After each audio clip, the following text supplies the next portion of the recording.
ये शाम मस्तानी मदहोश किए जाए, मुझे डोर कोई खींचे तेरी ओर ये जाए. क्या बात आहे सर, आज एकदम भारी मूड आहे. येस, मस्त, खूप छान वातावरण आहे. I am enjoying my life.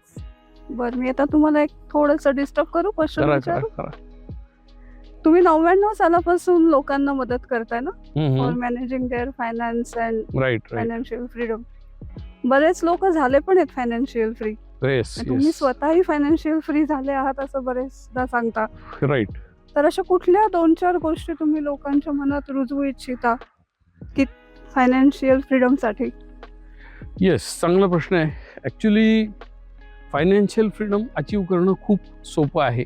There is no rocket science, हे मी पहिल्यांदा सांगितलं. खूप वेळा हे लोकांना अशक्य वाटतं किंवा अरे बापरे खूप मोठं द्राविडी प्राणायाम आहे असं कुठेतरी भासतं. कारण फायनान्सशी या क्षेत्राशी रिलेटेड जो जार्गन आहे अनेकदा आपण त्याला घाबरत असतो. So it is not a very stressful process. Is it easy? No, it is not easy. Is it simple? Yes, it is very simple. Okay. So एक सोपं 2-3 गोष्टी मी सांगतो ज्या मी माझ्या क्लायंट्सला पण सांगतो. पहिली गोष्ट म्हणजे तुम्हाला जर फायनान्शियली फ्री व्हायचं असेल तर पैशाच्या मागे लागू नका, इन्कमच्या मागे लागू नका. पहिले प्रोसेस डेव्हलप करा. बर. कारण काही तज्ज्ञांनी असं सांगितलंय की money is not good or bad, money is not evil, money is not sacred, but what money does is, money आपलं जे काही कॅरेक्टर आहे ते एक्सपोज करतं. सो एखादा माणूस जर लबाड असेल आणि त्याच्याकडे खूप पैसा येऊन गेला तर तो संत होणार नाही, तो लबाडीच करणार आहे. बरोबर. आणि एखादा माणूस जर चांगला असेल आणि त्याच्याकडे खूप पैसा आला तर तो चांगलेच कामं करणार आहे. सो पैशाच्या मागे लागायच्या आधी स्वतःवरती काम करा.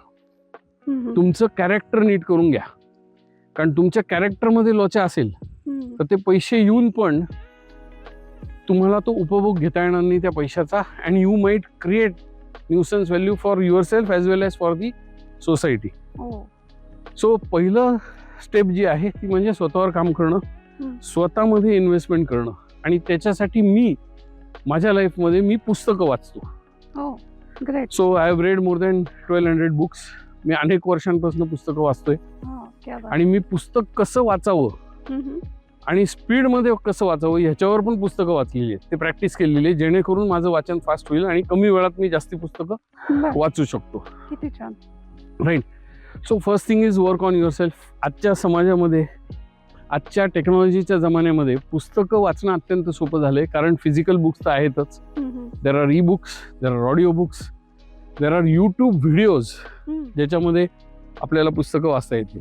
Right. So step number 1 is work on yourself. Make yourself a better person. हे झालं. हे करत असताना स्टेप नंबर 2 इज तुमच्या इन्कमवर काम करा. ओके.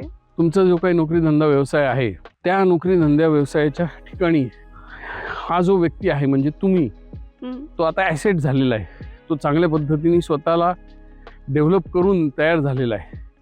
त्या माध्यमातून जास्त पैसे कमवण्यासाठी प्रयत्नशील राहा. मला वाटतं 99% लोक हे करतात की हातपाय मारतात खूप जोरात so that they earn maximum amount of money, but probably they don't work on themselves as much. So हे जर 2 गोष्टी आपण केल्या, स्वतःवर काम केलं आणि पैशासाठी आपण हातपाय हलवले, जो काही आपला नोकरी धंदा व्यवसाय आहे तो इमानीत बरे केला, लोकांसाठी व्हॅल्यू क्रिएट केली, तर निश्चितच आपल्याला त्याचा फायदा होईल आणि इन्कम जनरेट होईल. नक्कीच. ही झाली स्टेप नंबर 2. ओके. आता स्टेप नंबर 3 काय आहे तर एकदा तुम्ही हे पैसे कमवले की लगेच पार्ट्या करू नका, लगेच तो पैसा खर्च करू नका. कारण बरोबर, आजकाल ट्रेंडच पार्ट्यांचा इतका आहे की लोक कमवले की लगेच पार्टीकडे. एक्झॅक्टली, किंवा खर्चाकडे करेक्ट. कल जास्त आहे. तुम्ही अगदी परफेक्ट पॉइंटवर आला. कारण का आजकालची पिढी पहिले पार्टीज एन्जॉय करते. राईट. सो तुम्ही पैसे कमवले की तुमच्या डोक्यामध्ये ते पैसे खर्च कसे करायचे याच्या याद्या तयार होतात. बरोबर. तिथे पहिले तुमचं मनी सॉफ्टवेअर करेक्ट करणं आवश्यक आहे. अच्छा. So after you have earn the money त्याचे 2 भाग करा. एक तुमचं जो काही करंट लाईफस्टाईल आहे ती जगण्यासाठी तो पैसा बाजूला ठेवा तो. आणि दुसरा फ्युचरसाठी, कारण फ्युचरमध्ये तुमच्या काही गरजा असणार आहेत. मुलं झाल्यावर त्यांचं शिक्षण, त्यांचं लग्न, तुमची स्वतःची रिटायरमेंट आणि अजून काही तुमचे स्वप्न असतील. या सगळ्यांना भरपूर पैसा लागणार आहे. ओके. आणि आजच्या युगामध्ये कमी पैशात काही होत नाही हे आपण बघतो. सो 2 वेगवेगळे रूल्स आहेत जे मी माझ्या फिन्दास अकॅडमी या कम्युनिटीत पण लोकांना शिकवतो. एक आहे 50-30-20 रूल. ओके. 50% करंट लाईफस्टाईलसाठी, 30% सेविंगसाठी किंवा वॉन्ट्ससाठी, नीड्ससाठी, असे काही काही त्याचे ब्रेकअप आहे. आता मला नीड्स आठवत नाही, but you can go and refer it. किंवा 60-40 सिम्पल रूल. 60% पैसे जगण्यासाठी वापरा, 40% फ्युचरसाठी बाजूला ठेवून द्या. मी हाच रूल फॉलो केला. ओके. मग तुमचं म्हणणं असं नाही की करूच नका पार्ट्या, करा पण रूल प्रमाणे. प्रमाणात करा. ओके. सो ते केलं तुम्ही की मग ते 40% पैसे जे तुम्ही बाजूला ठेवलेत, या क्षणी आपण 40% धरूयात, ते कृपा करून स्वतःच्या डोक्याने गुंतवणूक करू नका. इथे मोठी चूक लोकांची होते. राईट. कारण समाजामध्ये ग्रह असा आहे की मला जर पैसे कमवता आले तर मला ते मॅनेज देखील करता येते. अनफॉर्च्युनेटली दोन्ही गोष्टींसाठी स्किल सेट हा वेगवेगळा आहे. सो जसं आपण डॉक्टरकडे जातो आजारी पडल्यावर किंवा आपल्याला लिगल इश्यू आला तर आपण वकिलाकडे जातो, बरोबर, तसं फायनान्शियल मॅनेजमेंटसाठी आपण एका फायनान्शियल एक्सपर्टकडे गेलं पाहिजे. भारतामध्ये 3-4% जास्त लोक फायनान्शियल एक्सपर्टकडे जात नाहीत. They try to follow the method of DIY, do it yourself. आता डू इट युअर सेल्फ करण्यामध्ये काय होतं, पहिलं म्हणजे चुका होतात, बरोबर, आणि दुसरं म्हणजे यू लूज प्रेशियस टाइम. एक गोष्ट मी नेहमी सांगतो की money is a asset but bigger asset is time. So if you lose time in discovering or reinventing the wheel, you are losing out big time. So पैसे save केले की एक्सपर्टकडे जा आणि त्या एक्सपर्टच्या माध्यमातून ते पैसे गुंतवणूक त्याची केली पाहिजे. गुंतवा, त्याच्याबरोबर चर्चा करा, 1-2 एक्सपर्ट्सला भेटा. तो स्वतः त्याच्या लाईफमध्ये काय करतोय, तो फायनान्शियली फ्री झालाय का नाही, इज ही एन्जॉईंग हिज मनी, त्याची इन्व्हेस्टमेंट्स तो आपल्याबरोबर शेअर करतोय का नाही, ते पण बघणं गरजेचं. या सगळ्याची शहनिशा करा. करेक्ट. Choose your expert. तुमच्या गावातलाच एक्सपर्ट शोधला, बाहेरचा एक्सपर्ट शोधला, पण तो योग्य एक्सपर्ट शोधला हे आवश्यक आहे. सॉरी टू इंटरप्ट, पण बरेच जण असे करतात की एक मित्र करतोय म्हणून त्याच्याकडे एक पॉलिसी घेतली, मग अजून एक दुसऱ्याकडनं दुसरी घेतली, असं करावं का? That is a good input. In fact माझा अनुभव असा आहे की लोक फायनान्शियल प्रोडक्ट्स हे भाजीपाल्याचं शॉपिंग केल्यासारखं करतात. बरोबर. जेव्हा तुम्ही बाजारात जाता भाजी घ्यायला तर तुमची काही खूप मोठी त्याच्या मागे फिलॉसॉफी नसते किंवा थिंकिंग प्रोसेस नसते. अगदीच बरोबर. तुम्ही जर भाजी बाजारात जाता आणि तिथे तुम्ही ही भाजी चांगली दिसली, तिकडे बटाटे चांगले आहेत, तिकडे कांदे चांगले आहेत, तिथं अजून काय फळभाज्या चांगल्या आहेत, you just keep shopping randomly. And this is the same method people use when they do shopping in financial markets. Unfortunately याचा इम्पॅक्ट हा लॉंग टर्ममध्ये येतो. तुमची भाजी जर चांगली झाली नाही, मीठ जास्त पडलं किंवा तिखट जास्त पडलं, ते लगेच तुम्हाला त्याच जेवणात कळतं. पण फायनान्शियल चुका तुम्हाला त्याच जेवणात किंवा लगेच कळत नाही, अनेक वर्षानंतर त्याचे चटके बसतात. मग वेळ निघून गेलेली असते. आणि मी बघतो अनेकदा लोक अशा चुकीच्या LIC पॉलिसीज घेऊन ठेवली आहे, त्याच्यात काही होत नाही, it doesn't beat the inflation, असं काहीतरी होत राहतं. आणि मग त्या सगळ्या चुका निस्तारण्याची किंमत खूप मोठी असते. जसं आपण घरात 1 चमच्याच्या ऐवजी 5 चमचे टाकले मीठ भाजीत तर ती भाजी फेकून द्यावी लागते, तसं काहीतरी इथे होतं. सो हा एक चांगला डायमेन्शन आहे की एक्सपर्टच्या माध्यमातून गेलं की या चुका होत नाही. You don't randomly buy some products which you don't need but the seller needs to sell to you. पण सर, समजा आधीच सगळ्यांनी एकाकडनं एक असं घेतलं असेल तर तुमच्याकडे आल्यावर तुम्ही सगळं मर्ज करू शकता का? हो, निश्चितच. त्याचं सगळं काम आम्ही करतोच. Great great. रिपेअर वर्क करावंच लागतं. अच्छा. बिकॉज पोर्टफोलिओ जेव्हा डिझाईन होतो त्यावेळेस हे सगळ्या गोष्टी आपण त्याच्यावर काम करतोच. Great sir great. आता थर्ड आणि फायनल स्टेप काय, तर हे पैसे तुम्ही एक्सपर्टच्या माध्यमातून, once you have chosen your expert, अशा पद्धतीने गुंतवायचे की त्याच्यावरती जो मिळणारा परतावा आहे तो परतावा हा महागाईच्या दराच्या 1.5 किंवा दुप्पट किंवा त्याहून जास्त मिळाला तर आनंदच आहे. But even if you focus on having 1.5 to 2 times the inflation rate, then तुम्हाला तुमच्या आयुष्याची बरीच आर्थिक उद्दिष्ट अचीव करण्यात मदत होईल. हे तुम्ही करणं गरजेचं आहे. आणि फोर्थ पॉइंट मी शेवटी हे सांगेन की most people lose out on consistency. Correct. काय लोकांना सगळ्यांना अर्ध्या रात्रीत श्रीमंत व्हायचं. प्रत्येक जण या गर्ततेत आहे की उद्या सकाळी उठलं की मला काहीतरी गव्हाड सापडलं पाहिजे जेणेकरून मी श्रीमंत होईन, फायनान्शियली फ्री होईन. अनफॉर्च्युनेटली असं होत नाही. इथे लॉ ऑफ फार्म किंवा ॲग्रिकल्चरचा लॉ अप्लाय होतो की तुम्हाला जर खूप सारे पैसे हवे असतील तर त्याच्यासाठी तुम्हाला वेळ देणं भाग आहे. Typically at least 10 to 15 years you should be consistently investing.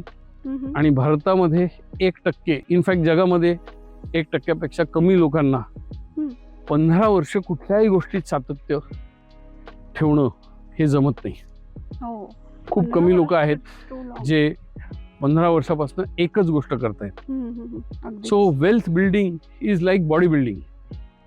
तुम्ही जिमला गेले, मेंबरशिप घेतली आणि एक जोक येतो इंस्टाग्रामवर की एक व्यक्ती शहरातले सगळ्यात चांगल्या जिमची मेंबरशिप घेते आणि 3 महिन्यांनी त्या जिम मध्ये जाते आणि मग विचारते की अरे मी तुमची मेंबरशिप घेतली, एवढे पैसे भरले मी, मेरा बॉडी तो बना नहीं.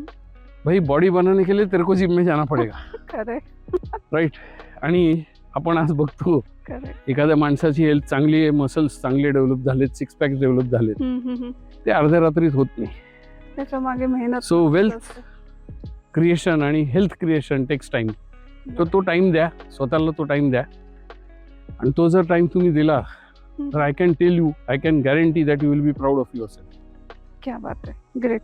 सो कन्सिस्टंट इन्व्हेस्टमेंट करणं हे फार आवश्यक आहे. आणि मधल्या काळामध्ये, या 15 वर्षाच्या काळामध्ये कुठल्याही वेड्या वाकड्या प्रलोभनांना बळी न पडणं, कुठले रॅन्डम प्रॉडक्ट्स न घेणं, आणि तुम्ही जो कोणी एक्सपर्ट चूज केलाय प्रत्येक फायनान्शियल डिसिजनला त्याच्याबरोबर सल्लामसलत करणं, ही पथ्य जर तुम्ही पाळली तर माझं असं म्हणणं आहे की कोणीही माणूस जरी त्याला अगदी मिनिमम बौद्धिक पातळी त्याची असली जशी माझी आहे तरी तो श्रीमंत होऊ शकतो. श्रीमंत होण्यासाठी ह्याच्यापेक्षा वेगळं काही लागत नाही. म्हणून शेवटी मी जाता सांगेन जे नेहमी मी सांगतो की if you want to be rich, if you want to be financially free, त्याच्यासाठी पैसा लागत नाही, अक्कल तर त्याहून लागत नाही. लागतं काय, तर ही जी मी आता प्रोसेस सांगितली 4-5 पॉईंट्सची, ही फॉलो करण्याचं सातत्य फॉर ॲटलिस्ट 1 decade. त्याच्यानंतर तुम्हाला पर्यायच नसतो, ती सवय होऊन जाते. And you will really have a great time and actually enjoy the life that you deserve, that you want to live. आणि सगळ्यात मोठी गिफ्ट ही तुम्ही स्वतःला आणि तुमच्या फॅमिलीला देऊ शकता की एक चांगलं आयुष्य तुम्ही त्यांच्यासाठी निर्माण करताय. सो हे नॉलेज ज्या लोकांना हवंय, माझ्याकडून हवंय, तर मी एक फिंदास अकॅडमी नावाची एक कम्युनिटी बनवली आहे ज्याच्यामध्ये मी हे सातत्याने ऑन अ डेली बेसिस हे नॉलेज शेअर करतो. विविध माध्यमातून ब्लॉग पोस्ट असतील, व्हिडिओज असतील, कोर्सेस असतील. सो लोकांनी निश्चितच त्याचा विचार करावा. तुमच्या स्क्रीनवर जो QR कोड दिसतोय किंवा या व्हिडिओच्या डिस्क्रिप्शनमध्ये मी लिंक देतो, तो स्कॅन करा, तुमची ट्रायल चालू करा. 14 days फ्री ट्रायल आहे, कुठलेही पैसे भरायचे नाही आहेत. अच्छा लगा तो कंटिन्यू करो, नहीं अच्छा लगा तो कोई प्रॉब्लेम नहीं, तुम्ही सोडून देऊ शकता. No strings attached. पण ही मी एक अशी नॉलेज बँक तयार करतोय की मागच्या 10-15-20 वर्षात मी माझ्या स्वतःच्या लाईफमध्ये जी काही समृद्धी निर्माण केली आहे, जे काही लाईफ मी जगतोय ऑन माय ओन टर्म्स, हे मी कसं केलं, त्याच्या मागची प्रोसेस काय, त्या डोंगरावर चढण्याच्या पायऱ्या काय, ह्या सगळ्या मी तिथे शेअर करतोय लोकांशी. So please do consider joining this Vindas academy as a community, and thank you for engaging me in this meaningful conversation. I hope तुम्हाला या कॉन्व्हर्सेशनमधनं व्हॅल्यू मिळाली असेल. येस. मी माझ्या फावल्या वेळात असे काही उद्योग करत असतो, ते तुम्हाला माहितीच आहे. आणि तुम्ही आत्तापर्यंत मला फॉलो करतायत, सबस्क्राईब करतायत, त्याच्याबद्दल धन्यवाद. या कॉन्व्हर्सेशनमधनं तुम्हाला कुठले 2 मुद्दे पटले ते कॉमेंटमध्ये टाका. आणि जे लोक मला फॉलो करत नाही आहेत त्यांनी अशाच मिनिंगफुल कंटेंटसाठी मला फॉलो करा. बराच अंधार झाला आहे. भाटघरच्या बॅकवॉटरच्या एका रिसॉर्टमध्ये मी फिरतोय. And now you can see light is going down. So it's time to go back to my room and have some good evening time with me and my family. Bye bye, take care, have an abundant life. Sameer Machve calling off from Bhatghar backwaters in Pune. Bye bye.